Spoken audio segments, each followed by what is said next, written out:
میری زندگی کی کتاب کتاب محسن بزبان محسن سے قسط وار تصوف کے موضوع پر بیان ہر روز آپ کی خدمت میں آج غالباً 35واں بیان ہے، جو کہ سفر بغداد 2010-2011 حضور غوث اعظم کی خلافت اور اجازت کی ضمن میں اس کتاب کے صفحہ نمبر 62 سے آج کا بیان ہے۔ بات کل یہاں مکمل ہوئی تھی کہ ہم تیاری تو کر رہے تھے خواجہ خواجگان حضرت بہاؤالدین نقشبند رضی اللہ تعالیٰ عنہ کی بارگاہ میں پہنچنے کی، مگر ہم پہنچ گئے بغداد شریف عراق میں حضور غوث اعظم شیخ عبدالقادر جیلانی رضی اللہ تعالیٰ عنہ کی بارگاہ میں۔ تو وہاں سے آج کا بیان ہم آگے کہ 30 دسمبر 2010 بروز جمعرات صبح 10:05 پر ابوظہبی سے اتحاد ایئر ویز کی پرواز EY555 بندہ ناچیز کے ساتھ ساتھ میری اہلیہ اور ہمارے ایک دوست عامر وحید، ان کی بیوی شازیہ عامر اور عابد حسین حاجی عابد حسین کو لیے صبح 11:50 پر بغداد ایئرپورٹ پر لینڈ کر چکی تھی۔ امیگریشن اور کسٹم سے فارغ ہو کر ہم ٹیکسی کی تلاش میں باہر نکلے تو بہت بحث اور تکرار کے بعد 100 امریکی ڈالر، جو وہاں کے اس وقت کم و بیش 1,20,000 دینار بنتے تھے، اس کے اندر وہ ٹیکسی والا ہمیں لے جانے کے لیے تیار ہوا ہمارے ہوٹل تک جون سے۔ تو اس کو ہم نے کہا کہ ٹیکسی والے کو کہ ہمیں بغداد شریف میں اعظمیہ کے علاقے میں باب الشیخ کے نزدیک کسی مناسب سے ہوٹل میں لے چلو۔ اب باب الشیخ اصل میں ٹیکسی والے کو سمجھانے کے لیے بولا جاتا ہے، کیونکہ باب الشیخ کا سنتے ساتھ ہی بغداد کا کوئی بھی ٹیکسی ڈرائیور آپ کو سیدھا حضور غوث اعظم شیخ عبدالقادر جیلانی رضی اللہ تعالی عنہ کے مزار پر انوار پر پہنچا دیتا ہے۔ تو ایک مثال مشہور ہے کہ جس نے کہا جاتا ہے کہ بغداد شریف نہیں دیکھا، اس نے کچھ بھی نہیں دیکھا۔ تو چونکہ اس شہر کے بالکل درمیان میں سے ایک عجیب و غریب تاریخ اور داستان لیے دریائے دجلہ گزر رہا ہے، جو اس شہر کو 2 حصوں میں تقسیم کر دیتا ہے، آدھا شہر ادھر اور آدھا شہر ادھر آ جاتا ہے۔ لہٰذا شہر کے ایک حصے کو آزمین اور دوسرے کو کازمین کہا جاتا ہے۔ آزمین اس لیے کہ آزمین کے اندر کیا کہتے ہیں 2 اعظم بزرگ، اور کازمین اس لیے کہ اس میں 2 کاظم بزرگ تشریف فرما ہیں۔ اعظمیہ میں حضور غوث اعظم اور امام اعظم، اس لیے اس علاقے کو آزمین کہا جاتا ہے، اور کاظمیہ میں امام موسیٰ کاظم اور امام محمد تقی الجواد کے مزارات ہیں۔ چنانچہ بغداد کے آدھے حصے کو، جو بغداد دریائے دجلہ کے ایک طرف ہے، اس کو آزمین اور دوسرے کو کازمین کہا جاتا ہے۔ تو بغداد شریف کی پر نور اور سحر انگیز فضاؤں میں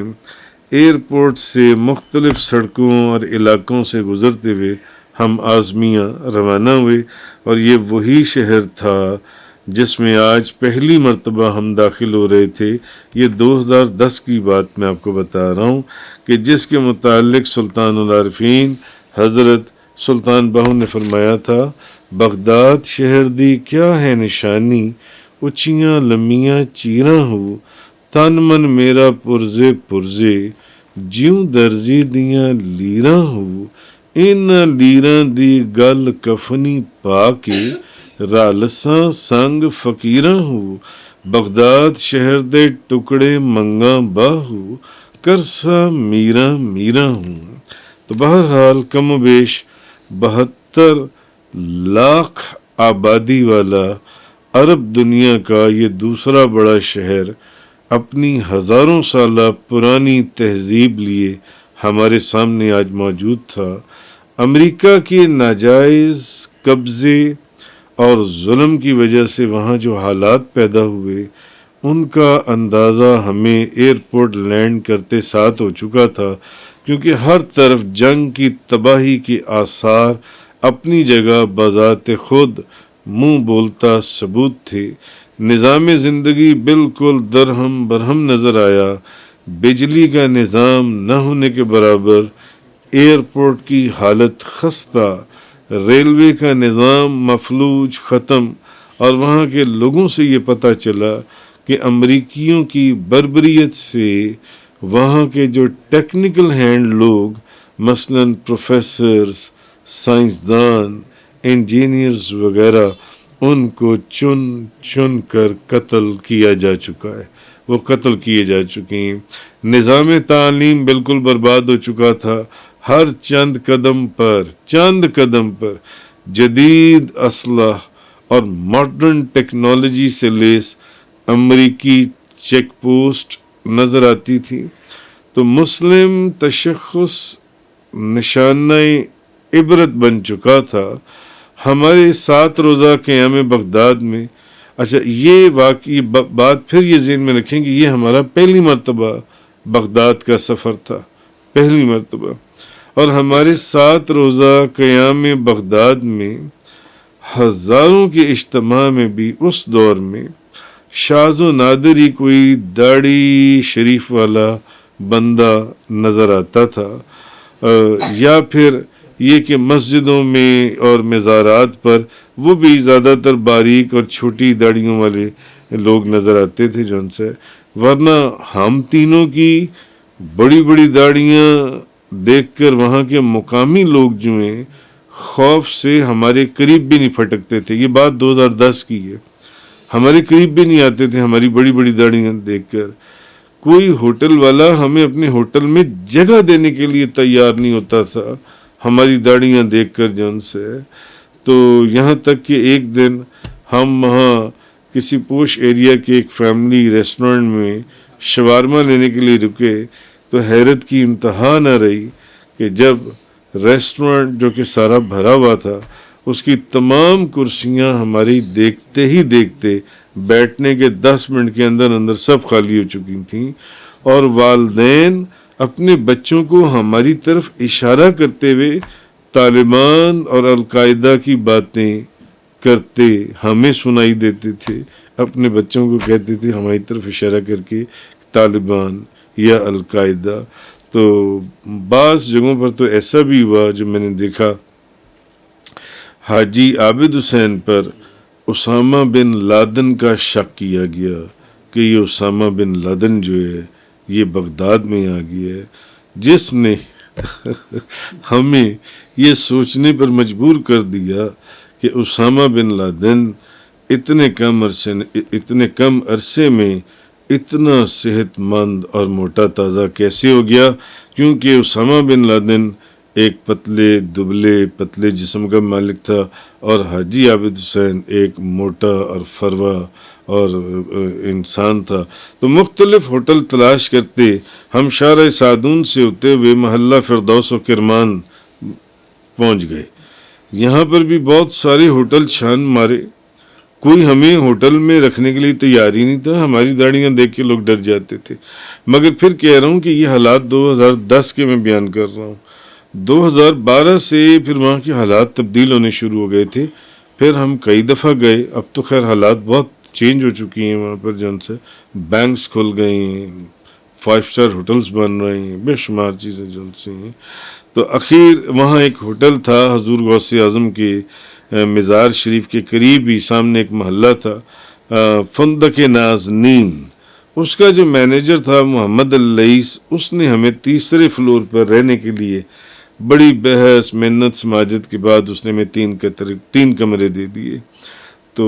یہ وہ زمانہ تھا جب وہاں پر 5 اسٹار ہوٹل ملتے نہیں تھے، اور اگر تھے تو بند تھے، 4 اسٹار 3 اسٹار 5 اسٹار ہوٹل، گلی محلوں میں چھوٹے موٹے ہوٹل، وہ امریکہ کی وجہ سے، جو اب وہاں کے حالات کی وجہ سے۔ تو راستے میں حضور غوث پاک کا جب ہم آ رہے تھے ہوٹل کے لیے تو ہمیں مزار شریف بھی دکھائی دیا، ہم اس کے سامنے سے گزرے، لیکن سفر کی تھکاوٹ پھر ادب کی وجہ سے اس روز ہم نے حاضری نہیں دی، کیونکہ 2 دن اور 2 راتوں کے پیچھے سے تقریباً ہم تھکے ہوئے تھے جن سے، تاکہ اگلے دن صبح نہا دھو کر حشاش بشاش ہوش و حواس میں حاضر ہو سکیں گے۔ مگر کہا جاتا ہے کہ بخشش اور نجات کی سند فقط ان کی گلی سے گزر جانے پر بھی مل جاتی ہے۔ بہجت الاسرار میں ہے کہ آپ کی خدمت میں ایک نوجوان آیا اور عرض کرنے لگا حضور غوث اعظم سے کہ میرا باپ فوت ہو گیا ہے، میں نے اس کو آج رات خواب میں دیکھا، تو میں نے اس کو دیکھا کہ اس کو قبر کا عذاب ہو رہا تھا، تو میرے باپ نے خواب میں مجھے کہا کہ شیخ عبد القادر جیلانی کی خدمت میں جاؤ اور میرے لیے ان سے دعا کرواؤ۔ تو حضور غوث اعظم نے اس نوجوان سے پوچھا کہ کیا کبھی تمہارے باپ کا میرے مدرسے سے گزر ہوا تھا؟ اس نے کہا جی ہاں، میرا باپ آپ کے مدرسے سے گزرا ہوا ہے باہر سے۔ آپ خاموش ہو گئے۔ پھر اگلے دن وہی نوجوان دوبارہ آیا اور عرض کرنے لگا حضور آج رات میں نے پھر خواب دیکھا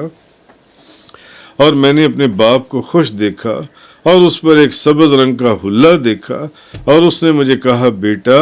حضور غوث اعظم شیخ عبد القادر جیلانی کی برکت سے مجھ سے عذاب دور کر دیا گیا اور یہ لباس مجھے عطا ہوا،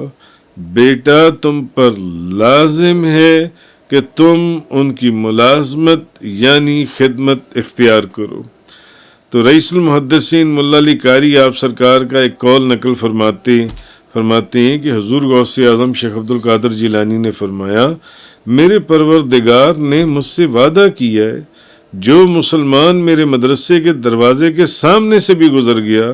اس کو عذاب قبر میں تخفیف ملے گی، لہذا بخشش اور نجات کی سند تو ان کی گلی سے صرف گزر جانے پر ہی مل جاتی ہے۔ خیر ہم جب ہوٹل پہنچتے ایئرپورٹ سے نکلتے، امیگریشن، کسٹم، سڑکوں سے گزرتے، ہوٹل غروب آفتاب شام کی سرخیوں کو لیے سیاہ اندھیروں میں تبدیل ہو رہا تھا۔ ہم لوگ مسلسل متواتر سفر جاگنے کی وجہ سے بہت تھکے ہوئے تھے۔ سامان ہوٹل میں رکھا، منہ ہاتھ دھو کر نماز پڑھی، تھوڑے سے تازہ دم ہوئے، قریب بازار میں ایک مطعم الجنہ نامی ریسٹورانٹ میں کھانا کھانے چلے گئے۔ کوئلوں پر بھنتے گوشت کی خوشبو سے سارا بازار مہک رہا تھا، سوائے باربیکیو کے بازاروں میں کچھ نظر ہی نہ آیا۔ جس ہوٹل پہ جائیں صرف باربیکیو۔ خیر ہم آرڈر لکھوا کر ابھی باربیکیو آنے کا انتظار کر رہے تھے کہ ویٹر نے 5 عجیب و غریب سوپ کے پیالے اور انواع و اقسام کے سلاد سے سجے 5 تھال اور 5 سوپ کے پیالے اور 5 تھال ہم پانچوں کے سامنے لا کے رکھ دیے۔ ہم نے اس سے کہا کہ بھئی ہم نے تو سوپ کا آرڈر ہی نہیں دیا، ہم نے تو سلاد کا بھی آرڈر نہیں دیا، تو تم یہ دونوں چیزیں کہاں سے لے آئی ہو؟ وہ بولا آپ نے بے شک آرڈر نہیں دیا، یہ آپ پانچوں کے لیے 5 سوپ اور آپ پانچوں کے لیے 5 سیلڈ بارز اعزازی کمپلیمنٹری ہیں یہ آپ کے لیے۔ بہرحال ادھر انگیٹھیوں کے اوپر، کوئلوں کے اوپر ہمارا باربیکیو تیار ہو رہا تھا۔ عامر صاحب بے چین ہو کر بار بار کوئلوں کی انگیٹھی پر، سیخوں پر لپٹی اور بھونی ہوئی بوٹیوں کو دیکھنے کے بہانے بنانے والے کو ہدایات دینے چلے جاتے کہ کہیں وہ ان بوٹیوں کو زیادہ ہی نہ سیک دے، اور حاجی صاحب کی طبیعت قابو سے باہر، چہرہ خوشی سے لال، مچلتے دل کے ساتھ کبھی دہکتی انگیٹھی کے پاس جاتے تو کبھی واپس آ کر پھر ٹیبل پر بیٹھ جاتے، اور جب لنگر شریف آیا تو خوشی سے صبر کا دامن چھوڑتے ہوئے اپنے حصے کے ساتھ ساتھ بندہ ناچیز اور بندے کی اہلیہ کا بھی سارا لنگر جن سے وہ صاف کر گئے۔ خیر باربیکیو بہت لذیذ تھا، بھوک بھی بہت زیادہ تھی، بہت پیٹ پر بھر کر کھانا کھا چکے، اب بغدادی قہوہ پیش کیا گیا۔ اس قہوے میں چینی نہیں بلکہ چینی میں قہوہ ڈالا گیا تھا، تو یعنی ایسے سمجھیں کہ آدھا گلاس چینی میں آدھا گلاس قہوہ ڈالا گیا تھا، یہ ان کا ٹریڈیشن ہی اس طرح کا ہے۔ لیکن قہوہ پی کر طبیعت سنبھل گئی اور تھکاوٹ جاتی رہی، جسم میں جان آئی، ہوٹل واپس پہنچے، رات کے اندھیرے اور گہرے ہو چکے تھے، مگر ہم جو پاکستانی لوگ ہیں ہماری طبیعت ایسی ہے کہ ہم جب تک چائے نہ پی لیں جون سی ہے تشنگی باقی رہتی ہے۔ اس لیے حاجی صاحب اور عامر جو ہے وہ ٹی بیگ اور خشک دودھ پاکستان سے ساتھ لے کر گئے تھے، تاکہ بار بار جو ہماری چائے کی جو ایک حاجت ہے اس کی تشنگی دور ہوتی رہے، کہ پتہ نہیں وہاں پر چائے ملے نہ ملے، چائے کا انتظام کم از کم اپنا پورا رکھو۔ خیر سب نے چائے پی اور اپنے کمروں میں جا کر سو گئے۔ جزاک اللہ۔